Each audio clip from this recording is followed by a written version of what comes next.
Welcome on my channel KD प्रयास academy. और आज की इस वीडियो में 2021 का जो पेपर आया था सीटेट का हिंदी का, उसको हम लोग डिस्कस कर रहे थे, जिसमें हम लोगों ने गद्यांश और पद्यांश इससे पहले जो वीडियो अपलोड की है उसमें हम लोगों ने कर लिया है। ठीक है, प्रीवियस ईयर प्ले इससे के नाम से आपको प्लेलिस्ट मिल जाएगी, उसमें आप देख सकते हैं।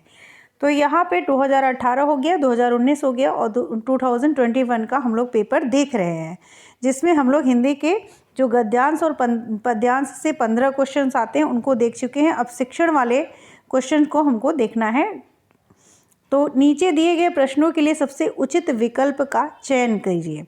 गद्य शिक्षण में पहला क्वेश्चन है गद्य 106 का, गद्य शिक्षण में अपेक्षित नहीं है भाषा की बारीकियां समझना, कल्पनाशीलता का विकास, तार्किक शक्ति का विकास या अनुकरण क्षमता का विकास। तो जो गद्य शिक्षण है उसके लिए ये क्वेश्चन है। तो अनुकरण क्षमता का विकास ये अपेक्षित नहीं है पूछा है, तो अनुकरण क्षमता का विकास ये अपेक्षित नहीं है गद्य शिक्षण में। ठीक है, 106 का option number 4 is the correct answer. Next question देखते हैं, 107 नंबर देखते हैं। तो 107 नंबर में क्या पूछा गया है, हिंदी भाषा की पाठ्य पुस्तकों में हिंदीतर भाषाओं की रचनाओं को भी स्थान मिलना चाहिए। ठीक है, ताकि बच्चों को हिंदीतर रचनाकारों की जानकारी मिल जाए, बच्चे हिंदीतर रचनाओं की भाषिक विशेषताओं से परिचित हो सके, बच्चे हिंदीतर भाषाओं पर अपनी पकड़ बना सके, बच्चे हिंदीतर भाषाओं के व्याकरण से परिचित हो सके। तो यहाँ पे जो दूसरा ऑप्शन है, बच्चे हिंदीतर रचनाओं की भाषिक विशेषताओं से परिचित हो सके, ये ऑप्शन आपका करेक्ट हो जाएगा। ठीक है, नेक्स्ट क्वेश्चन देखते हैं। उच्च प्राथमिक स्तर पर हिंदी भाषा शिक्षण का एक महत्वपूर्ण उद्देश्य है। अपर प्राइमरी लेवल की बात करिए, उच्च प्राथमिक स्तर पर हिंदी भाषा शिक्षण का एक महत्वपूर्ण उद्देश्य है क्या?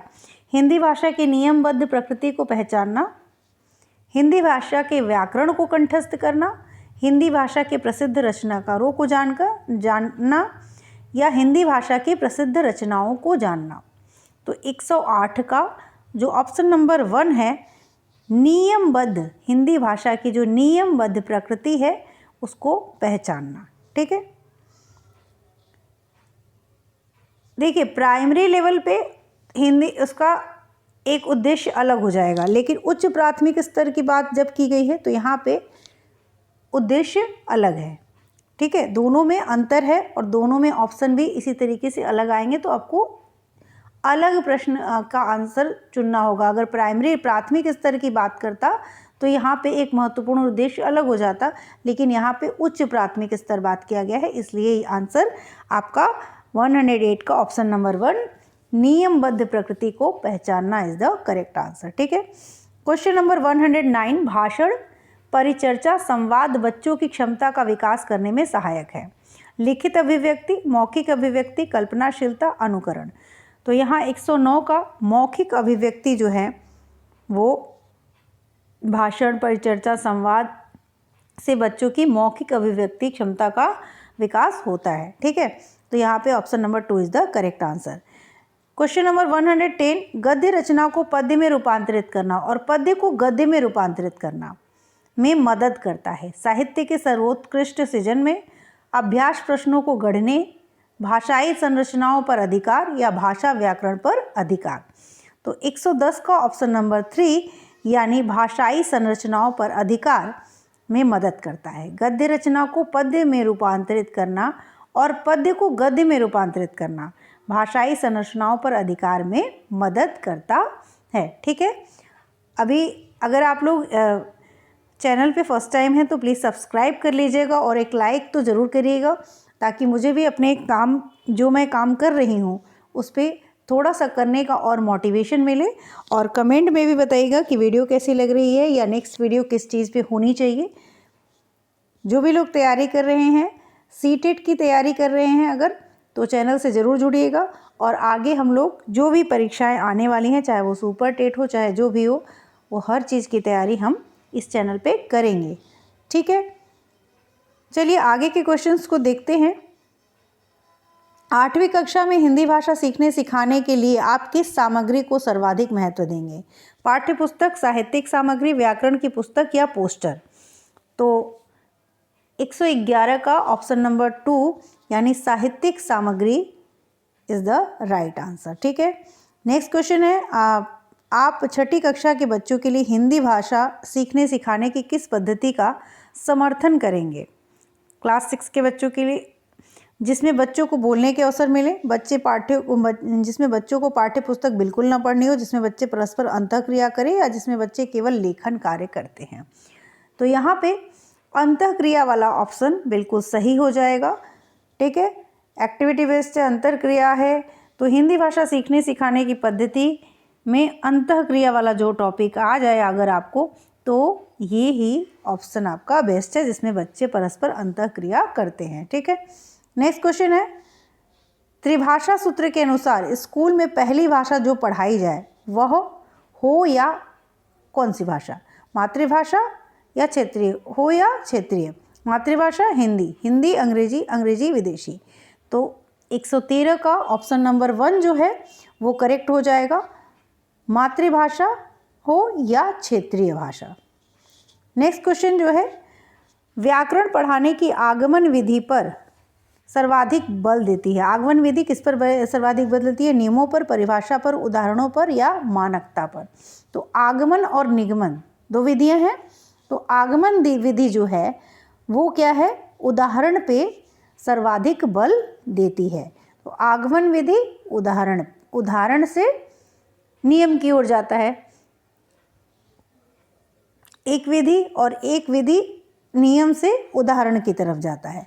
तो आगमन विधि जो है व्याकरण पढ़ाने की आगमन विधि पर उदाहरणों पर सर्वाधिक बल देती है। ठीक है, दो तरह की विधियां होती है, एक एग्जाम्पल टू रूल और एक रूल टू एग्जाम्पल। तो यहाँ पे व्याकरण पढ़ाने की आगमन विधि जो है उदाहरणों पर सर्वाधिक बल देती है। भाषा के संदर्भ में संचार माध्यमों का प्रयोग न केवल सामाजिक संवेदनाएं विकसित करता है बल्कि को समझने में मदद करता है। विभिन्न माध्यमों की जानकारी, विभिन्न माध्यमों में प्रयुक्त भाषा, विभिन्न माध्यमों के उपयोग, विभिन्न माध्यमों की आर्थिक स्थिति। तो 115 का आपका जो ऑप्शन हो जाएगा करेक्ट वो हो जाएगा ऑप्शन नंबर 2, विभिन्न माध्यमों में प्रयुक्त भाषा को समझने में मदद करता है। ठीक है, नेक्स्ट क्वेश्चन देखते हैं, क्वेश्चन नंबर 116। तो कहानियों की विभिन्न शैलियों पर की गई चर्चा बच्चों को में मदद करती है। व्याकरण समझने में, कहानियाँ रचने, कहानी के तत्वों को याद करने या कहानियों की कमियां बताने में। तो यहाँ पे जो राइट ऑप्शन है वो हो जाएगा कहानियाँ रचने में मदद करती है। ठीक है, 116 का option number 2 is the correct answer. Next question है 117 का, संदर्भ में व्याकरण किस पर बल देता है? पाठ के अंत में समस्त व्याकरणिक बिंदुओं को स्पष्ट करने पर, पाठ के दौरान आए समस्त व्याकरणिक बिंदुओं की परिभाषा बताने पर, या पाठ के अंत में दिए गए समस्त भाषा अभ्यास को पूर्ण करवाने पर, पाठ पढ़ाते समय प्रसंगवश आने वाले व्याकरणिक बिंदुओं को स्पष्ट करने पर।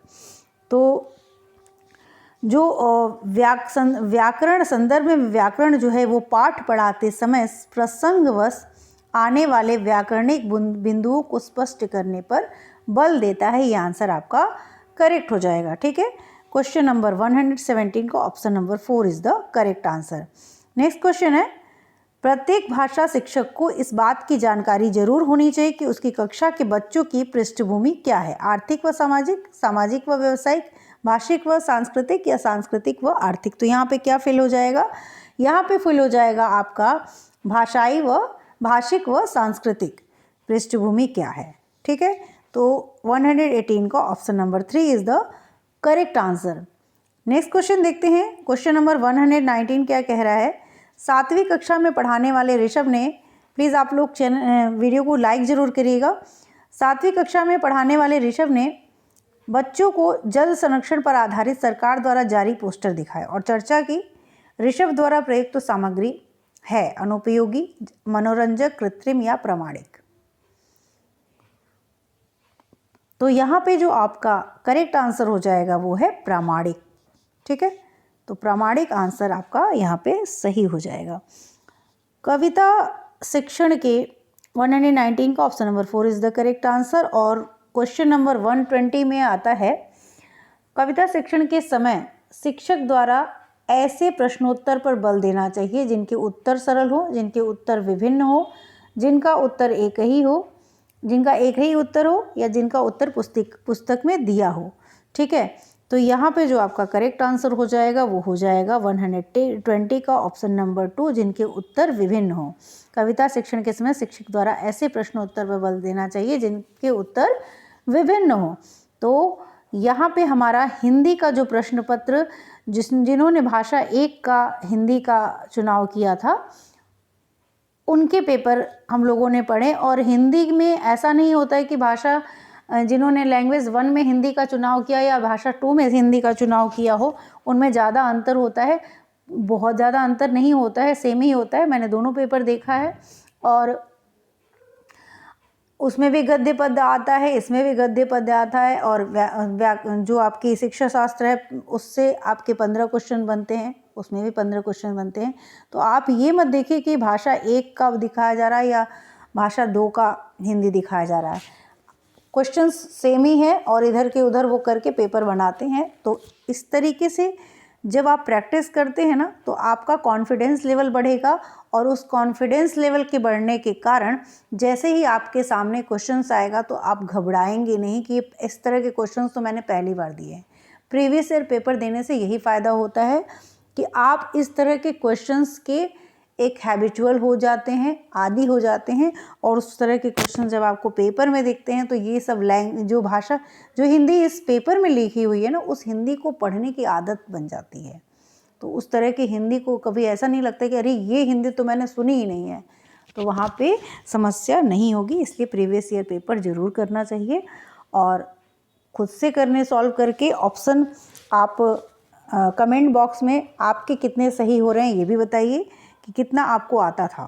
ठीक है, तो चलिए आज के लिए इतना ही। आज का हिंदी का तो ये हो गया और 30 क्वेश्चंस और जो हैं जिन्होंने भाषा 2 में हिंदी का सिलेक्शन किया है उसको भी हम देखेंगे, लेकिन उसके पहले हम लोग इंग्लिश के प्रश्न हम लोग अब देखेंगे। ठीक है, तो आज की वीडियो में इतना ही। अब तक के जो भी आप लोगों ने अगर वीडियो अच्छी लगी हो तो प्लीज़ लाइक ज़रूर करिएगा, अपने फ्रेंड्स को भी शेयर करिएगा। Thank you.